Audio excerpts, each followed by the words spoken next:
Alright, welcome back to another video, boys. So if you don't know me, I am Sub. And since it's that time of year again, we're gonna have a lot of new players getting into War Thunder. I thought I'd make a dogfighting 101 video for you. So there's not going to be any physical, examples of what to do here. I'm just going to be going through and showing you how to dogfight, basically. So, how do we dogfight, essentially? So if we go into a new whiteboard here and paint 3D, we will see something, okay? So I'm going to, in dark blue here, let's say this is the base, right? That's the friendly base, okay? Now this is the enemy base.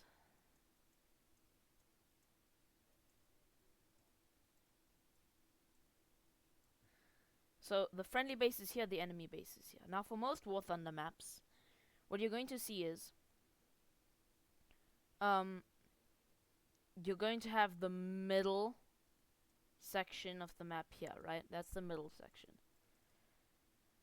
And then what we'll usually see is maybe a mountain or a canal or something on that side, mountain or a canal on something on that side. Then like a major something in the middle. It could be a mountain, a strategic point, or anything, right? In the middle. So there's always something here, right? Like foliage, or not foliage, decoration. Deco. Alright? Now this isn't really decoration, it's more terrain, but we're gonna call it decoration because it's not always necessarily terrain. Then you'll also have some convoys and stuff, you'll notice. If, in the middle of the map there's usually convoys, maybe off to the side and everything. So, without further ado, let's get into the actual video. So, the enemies are going to take off from here. There might be some bombers or something, you never know. I'll use a darker shade of red. Bombers, right? Then you're going to have strategic bases. These bases can be bombed, right? All these bases can be bombed. Each team has 4 of them. War Thunder RB isn't how it used to be. So, you won't have fighter escorts anymore, escorting bombers to bases. All the fighters are going to be flying, not straight, really. Usually, both of the teams fly to the left. That's just how it works. Anyone who goes right is basically guaranteed to die. Because, your left is the your right is the enemy's left. So if the enemies go here, but you also go there, then it's going to be like a 1v5 at least. Especially with missiles coming in at later tiers, you might not have as much of a chance as in low tier if you get high up. So let's go and look at altitude now. Once again, friendly base, and then enemy base. Now, what we need to understand is these are going to be usually at the bottom levels of the map, right? So these 2 bases,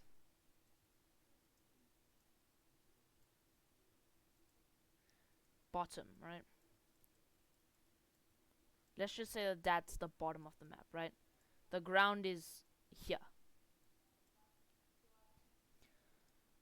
So when both teams take off, you're going to climb. Now, this does not apply to higher tiers, so please do not use this in higher tiers. Climbing to the left usually applies to both teams in lower, lower battle ratings. Now, bombers will spawn up here already, right? You'll have bombers up there. Bombers will be a big B. But what you need to understand when it comes to these bombers are their entire thing is getting to these bases, right?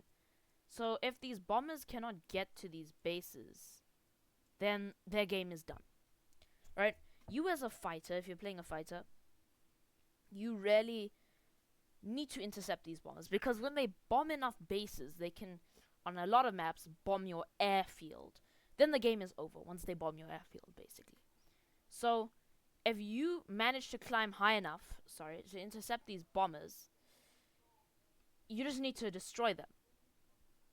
But what happens most games is, it's not just you that will go after these bombers. Your entire team will climb up to altitude and go for these bombers, right? Or let's say there's a ground strike aircraft going for these ground targets, right? He's flying towards these ground targets. Some of your team, even if they're up here, they will climb, they will descend to these ground strikers just to kill them, right? And then, once they do that, enemy planes will also come in, enemy fighters, right? Then something forms called the furball. Now the furball is in the middle of the map, right? The furball usually is in the middle of the map. And what happens with this furball is all of the enemy fighters and your team's fighters are going to, and attackers, mind you, if they manage to not ground pound, are going to, no matter their altitude, get into this central point in the map. Once they get to the central point in the map, that's when our actual dogfighting starts. Now we go on to our next section. How do you enter this furball? So let's draw a big circle. Let's say this is the furball, right? You are here at about, let's say, 4 kilometers. That's pretty generous for this BR. Let's just say 2 to 4 kilometers, right? Let's imagine for this, you spawn at 0 meters above sea level.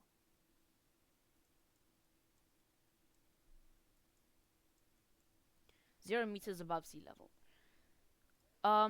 If you manage to climb all the way up there, there's definitely going to be enemies that, unless it's a rare case, that will also climb up to that altitude. So how do you go about, if there's multiple enemies, figuring out which one to take? The first thing you want to look at is your friendlies will be around here, right? How can you, and I'm going to use black from now on, for the player, for you. How do you decide if you want to attack this guy, that guy, that guy, that guy, that guy, or one of the guys at your altitude, right? Now, it can be difficult if you don't know how to do it, right? But what you need to do is, you need to see, okay, this man here might be firing off at this guy. Now, if you manage to make your way over here, right? If you manage to make your way over here, you can go down to him. But the thing is, what if he's only at 500 meters? What then? Well, now, once you're down at 500 meters, right? This guy, who was also at 2 to 4 kilometers, then senses that there's no one at his altitude to challenge him. So he might feel more comfortable descending. Now you're in trouble, because the rest of your team might now be above you, right? They might be above you. Some of the slower planes might have entered the battle now. Some of the bombers might be returning to base, you know. So yeah. Now this is about mid-game, right? Early game is spent climbing, maybe killing a bomber or something. This is called mid-game. Okay? That's what the War Thunder community calls it. This is known as mid-game. Once you go down to that altitude, all of these guys can attack you, right? Because what I need you to understand is, if you are up here, and your enemy is down here, and he's going 400 kilometers per hour, And you are also going 400 kilometers per hour. But you are at 3,000 meters. And he is at 500 meters. He will need to convert that, right? He will need to convert that, right, 400 kilometers an hour into 2,500 meters, right? Straight up. This leaves you with something called the energy advantage.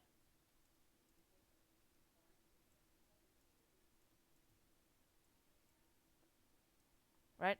Now, when you have this energy advantage, why do you think you have this energy advantage? Please let me know in the comments down below. While you're there, please like the video. You don't have to subscribe, but if you want to, if you're not enjoying the video though, just, watch a couple more of my videos. Give me a chance to prove that I'm worth the sub, so really do consider subscribing while you're down there, but you don't have to. It's free, but it's not necessary. So anyway, this energy advantage is what you have, right, over him. Once he climbs up to about, let's say, 2 kilometers, right, he is going to be completely out of energy. So he might be at 2 kilometers, but his airspeed, right, IAS, is going to be about, let's say, 150 kilometers per hour. Now, for most props, this is stall speed. So once he enters a stall, he's going to start falling. This is his main tipping point here, right? That's his tipping point. Then he's going to start falling down. This is when, if you check, you see the skies are clear all around you here. You can fall down while he is vulnerable, attack him, and there you go. You get 1 kill. Congratulations, you've gotten your first kill. But if you do get into a dogfight, like an actual dogfight, you might be wondering, well, Sub, you haven't explained to us what you do if you get into an actual dogfight yet. Yeah, that's the point. This is what we're doing now. Now, essentially, we need to start with how a lot of 1v1s will start. You will be here, let's say, and your enemy will be here. You will both approach each other head on. Let's say you're at the same altitude and relatively the same speed. This is called a head on. Once you're in this head on engagement, your enemy will start pew pew pew pew. You'll start pew pew pew pew. Now you need to figure out how far your enemy is from you, right? The distance. And then you need to find out your gun convergence. Gun convergence. Now, if you go into the War Thunder menu and you see, right, before you spawn in, it's going to say gun targeting distance. I'd recommend setting that to 600 or 700. Just find what works for you over a couple of games and, stick with that. Then you need to figure out, okay, my gun convergence is set to 700 meters.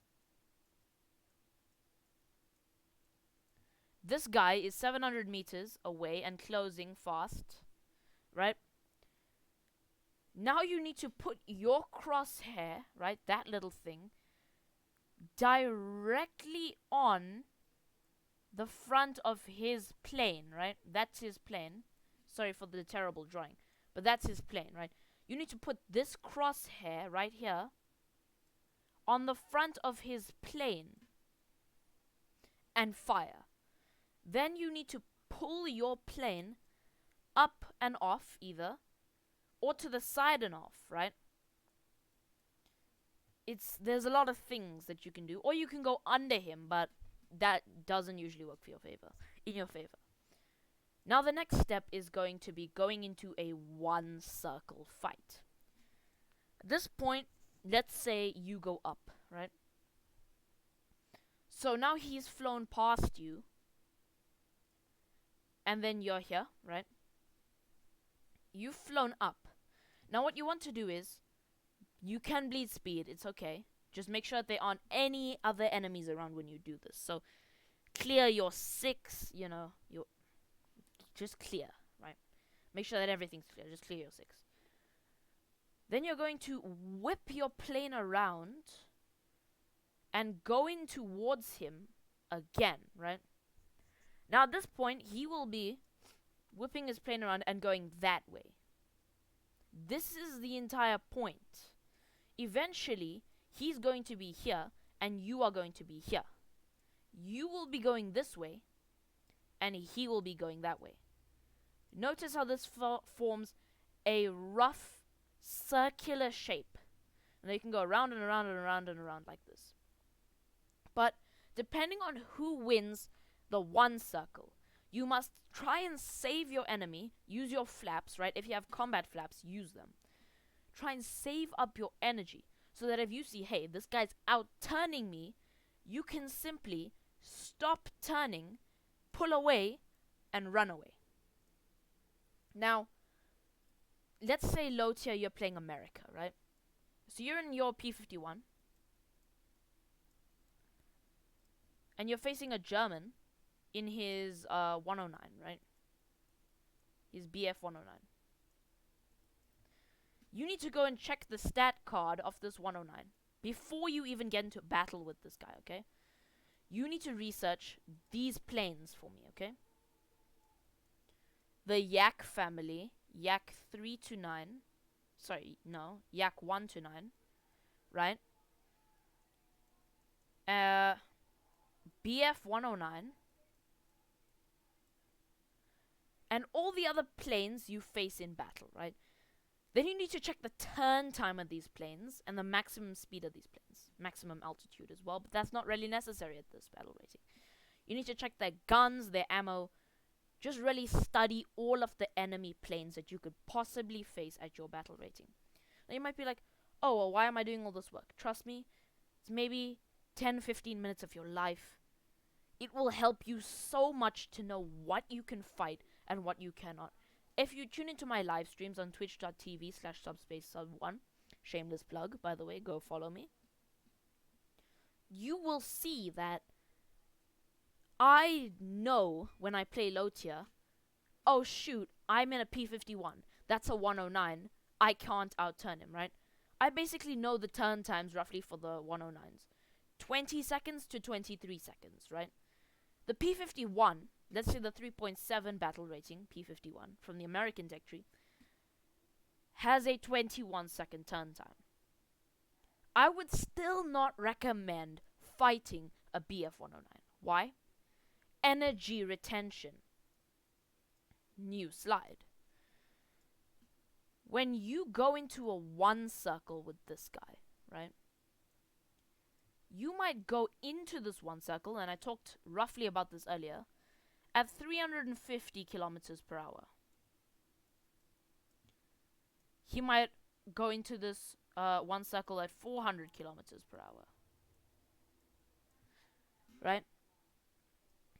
Then, by the time you're done with one circle even, you might have bled your speed so much that you're down to 200 kilometers per hour and you're stalling out. This is how you win a one circle.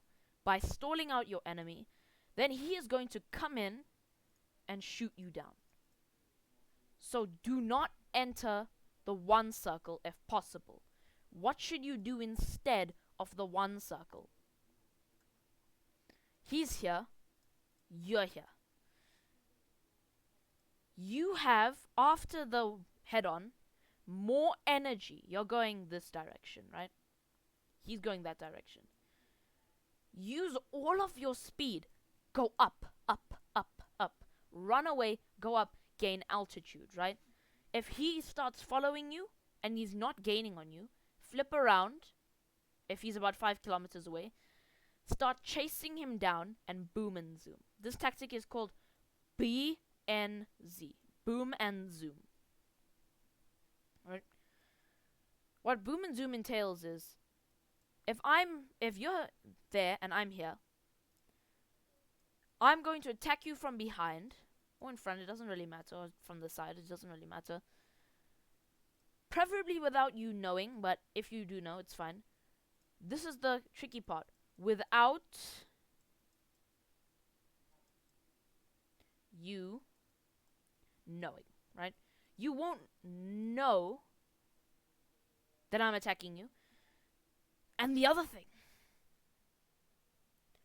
we won't go into a dogfight, right? This is how planes that cannot dogfight, like the P-47, are able to get 7-8 kill games. Simply because you do not dogfight with them. You boom and zoom, you use their good guns to win. Now let's go into another type of dogfight. A re-engage fight, right? Goes by many names. Sorry, let's just redo that cycle. If you start going towards him for another head-on, right? Let's just say this is the same scenario after the first head-on. He fires, you fire. There. Done. Good. Then he goes vertical. But he has so much speed that if you're here and you start to pursue him, right, and he's going up, by the time you try and pursue him, he would have flipped around, might have gained some speed, and he might be ready for a head-on. But what if he can't get guns on, right? What if his guns are aiming here, but his plane is aiming here? Then you aim your guns at his plane, you shoot him down, he's dead. Thank you so much for watching. There will hopefully be a part 2 tomorrow or later today. It is pretty late for me, as you can see bottom right of my monitor. Please, if you did enjoy this video, you don't have to subscribe, just comment, please. I love reading your comments. I love responding to your comments. I respond to every single one of your comments on every single one of my videos. Go through all my videos. You won't find a video where I haven't commented on every single comment, right? Where I haven't replied to every single comment. Anyway, I'm Sub. That was basic dogfighting. If you have any questions, please leave them in the comments down below. Thank you for watching.